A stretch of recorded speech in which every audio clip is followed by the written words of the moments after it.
जय श्री राम, जय श्री बालाजी महाराज। संकल्प लेकर पूजा करने से क्या बेनिफिट होता है, किस प्रकार की ऊर्जा उत्पन्न होती है संकल्प लेकर।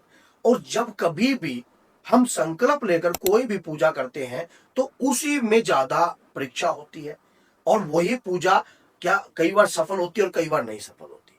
क्या कारण है, क्यों ऐसा होता है? संकल्प लेकर पूजा करने से क्या होता है? संकल्प लेकर पूजा करने से बहुत सारी बातें हो सकती हैं। आज मैं आपको इस चैनल के माध्यम से आपको प्राप्त हो। अगर आप माँ के भक्त हो, बाबा के भक्त हो तो चैनल को सब्सक्राइब कर दीजिए, 10 लोगों तक जरूर शेयर कीजिए ताकि वो व्यक्ति भी इस बात को समझ सके। संकल्प लेकर पूजा करने से क्या होता है आपको पता है? ये उंगली है, ये पंजा है, इसको अगर ऐसे करेंगे ना उंगली को टूट सकती है, ये टूट सकती है, ये देखो टूट सकती है। अगर हम इसमें संकल्प की शक्ति डाल दें। संकल्प की शक्ति कैसे? जैसे कि हमारी आत्मा एकत्रित होकर किसी भी कार्य को संभव करने का प्रयास करती है तो उसमें शक्ति समा जाती है। चाहे वो कार्य कोई भी हो, दुर्गा सप्तशती का हो, काली चालीसा का हो, या दुर्गा चालीसा का हो, या हनुमान चालीसा हो, जिसमें संकल्प की शक्ति छुप गई। अब कई लोग 100 पाठ करते हैं हनुमान चालीसा के, संकल्प लेकर करने की कोशिश करते हैं, संकल्प लेकर हम पाठ पूजा करेंगे तो उस पाठ में संकल्प की शक्ति छुपती है। और जिस भी पाठ में संकल्प की शक्ति छुपती है उसके घर में संकटों की शक्ति छुपती नहीं है। अब कैसे, इसको मैं आपको प्रैक्टिकल इस बात को समझाता हूं। आपने जैसे ही अपने घर के अंदर किसी भी देवी शक्ति के पाठ या पूजा का नियम संकल्प लेकर करने का सोच लिया, आपके घर में रहने वाली नकारात्मकताएं इस बात से भयभीत हो जाएंगी।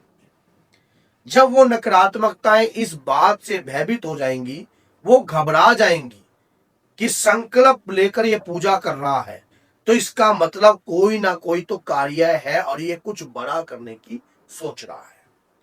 जब कभी भी संकल्प लेकर कार्य किया जाता है तो उसमें व्यक्ति की दृढ़ इच्छा प्रकट होती है, मैं ये काम करूंगा ही करूंगा।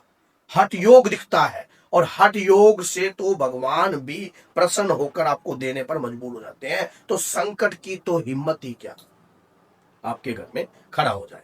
अगर आप संकल्प लेकर काली चालीसा का पाठ अपने घर में करते हो, मान लीजिए आप 21 दिन का संकल्प ले लेती हो या ले लेते हो, और मैं कहता हूं कि 21 दिन या 41 दिन या 108 दिन तक काली चालीसा पढ़ने में लेडीज की कोई प्रॉब्लम नहीं है। तो अगर आप काली चालीसा का पाठ लेकर आप काम कर रही हो अपने घर के अंदर, और कि मेरे घर का जितना भी नकारात्मकता है सब खंड हो जाए, तंत्र वापस जाए, तंत्र मंत्र यंत्र कोई भी प्रकार की क्रियाएं मेरे घर पे ना चल पाए, आपने क्या कार्य करना है? काले तिल ले लीजिए। जब आप काले तिल ले लेते हो और तो उस काले तिल में आप एक मुट्ठी काले तिल लेकर उसमें 7 लौंग आपने लेनी है और साथ में 3 मोटी इलायची, पान के पत्ते के ऊपर पेड़ा रखकर काली चालीसा का जब आप पाठ कर रहे हो इसे प्रज्वलित कर दीजिए कपूर के साथ। और काली चालीसा का पाठ ऊंचे स्वर में कीजिए। यह पाठ रात्रि को 10 बजे के बाद भी किया जा सकता है। यह पाठ जो है आप सुबह भी कर सकते हो, लेकिन रात्रि में ज्यादा आपको बेनिफिट मिलेगा जब सब कुछ शांत हो। और 21 दिन का संकल्प लो कि मेरे घर में रहने वाली नकारात्मकताएं दूर भागे, और उसके बाद इसी ज्योति को जलते वक्त आप काली चालीसा से अपने घर में धूना दिखाइए।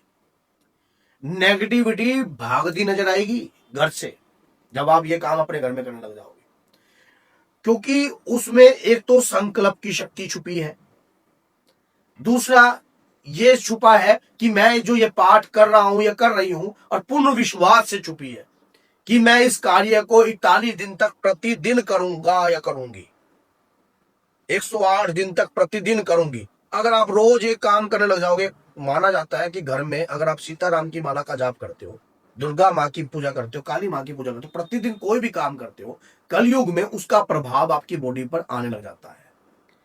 आप कोई भी काम प्रतिदिन करना शुरू कर दो, आपको उसका आभास होगा, उस काम में आप इतने एक्सपर्ट हो जाओगे कि आपको खुद महसूस होगा कि मैं जो काम कर रहा हूं उसमें मुझे पूरी सफाई दिख रही है।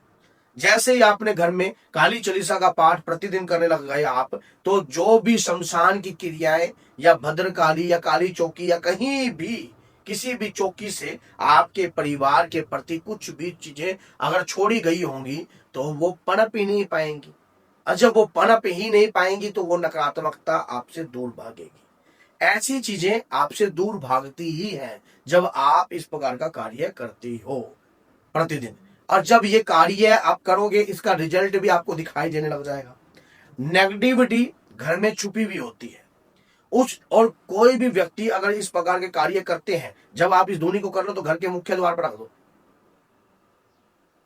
घर पर मुख्य द्वार पर जैसा ही आप इस कुछ चीजों को रखोगे तो वहां भी अगर कोई चीज ग्रहण करने की कोशिश करेगी ना, मान लीजिए सूंघने की भी कोशिश करेगी, और जो भी नकारात्मकताएं होती हैं ये हवा के माध्यम से होती है, कुपित वायु होती हैं, तो ये कहीं भी अगर व्यक्ति के शरीर में होती हैं या घर में परिवार में कहीं भी होती हैं, उन्हें प्रभाव जरूर पड़ता है। 1 दिन 2 दिन 3 दिन आप करोगे आपको बेचैनी उत्पन्न हो सकती है, 3-4 दिन अगर आप करते हो और बेचैनी उत्पन्न हो सकती है। लेकिन जब आप प्रतिदिन करने लग जाओगे तो अब उन चीजों को बदलना ही होगा, अब उन चीजों को सुधरना ही होगा, अब उन चीजों को शुद्ध होना ही होगा, क्योंकि आपने जो काम घर में आपने करना शुरू किया है उस काम में ऊर्जा का आभास आ चुका है।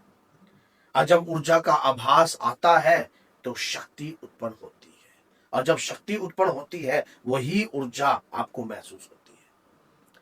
काली चालीसा का पाठ करने से आपकी ज्ञान इंद्रियां प्रभावित होने लग जाएंगी। काली चालीसा का पाठ करने से आपकी बुद्धि और विवेक उज्जवल होगा, आपका ज्ञान बढ़ने लग जाएगा। यकीन नहीं होता ना, करके देख लो, 100% कह रहा हूं मैं आपको, आपका ज्ञान बढ़ने लग जाएगा, ज्ञान की चेतना जागृत हो जाएगी। आपको समझ में आएगा कि माँ की पूजा करने के बाद मुझे ये आभास हो रहा है, इस ऊर्जा का आभास मुझे होने लग गया है, इस प्रकार की ऊर्जा का आभास मेरे शरीर में चलता है, ऐसा मुझे महसूस हो रहा है। अगर वो महसूस हो रहा है तो वो कहीं बाहर से महसूस नहीं हो रहा, स्वयं शक्ति ने ही आपके आभा मंडल को जागृत किया है, शक्ति ने ही स्वयं आपका आभा मंडल जागृत किया है। और ये प्रतिदिन करने के प्रयास से है, क्योंकि इसमें संकल्प की शक्ति छुपी है। संकल्प की शक्ति से भयभीत हो जाती है नेगेटिविटी। अब आप पहले राक्षस प्रजाति के लोग जब वो तपस्या करते थे ब्रह्मदेव की कि मैंने ब्रह्मदेव के वरदान मांगना है, और वो दिन रात अन्न पन्न सब कुछ त्याग कर वरदान मांगते थे, तो इन सारे देवगण भी भयभीत हो जाते थे। और इसी प्रकार से जब आप किसी भी चीज में संकल्प छुप जाता है कि मैं 108 दिन तक लगातार इस प्रकार मानो 3 काली चालीसा करूंगा, 7 करूंगा, 5 करूंगा, 21 करूंगा, ये आपके ऊपर डिपेंड है। इसमें मैंने आपको साथ दबाव नहीं किया, मैं तो एक में भी खुद बता सकता हूँ, कृपा मांग देगी तो एक में भी देगी, चाहे आप 7 करो, चाहे 4 करो, चाहे 5 करो। लेकिन अगर करोगे तो संकल्प लेकर कि मैं ये पूजा छोड़ नहीं सकता, ये पूजा कंटिन्यू करनी ही करनी है, जो भी समय और टाइम आप बांधोगे उस टाइम पर आपको वो काम करना ही करना पड़ेगा। इस पाठ का संकल्प इस प्रकार से देना कि मैं खुले तौर पर, मानो जब मैं चालीसा का पाठ करूंगा ऊंचे स्वर में करूंगा, आपको ना महसूस होगा कि कुछ किया है आपने, आपको लगेगा कि कुछ किया है। और जब आपको अंतर से मन से ये कुछ लगने लग जाए ना कि मैंने कुछ किया है, करके देख लो, आप करके देख लो, पता लग जाएगा आपको कि मैंने कुछ किया है, तो शक्ति का आभास भी आपके शरीर पर आपको महसूस होगा कि कोई शक्ति है जो मेरे शरीर पर आ रही है। तो अगर ये वीडियो आपको अच्छी लगी है और इस प्रकार से और भी आप जानकारी की वीडियो चाहते हो, और अगर आप भी कोई संकटों से परेशान हो या रोगग्रस्त हो, तो आप हमारे से मिलकर अपने इस प्रकार की समस्या का छुटकारा पा सकते हो। तो बोलिए जय सीताराम, जय श्री बालाजी। मिलने के लिए नंबर दिया हुआ है चैनल पर, उसी नंबर से आप कॉन्टैक्ट कर सकते हो। जय माता।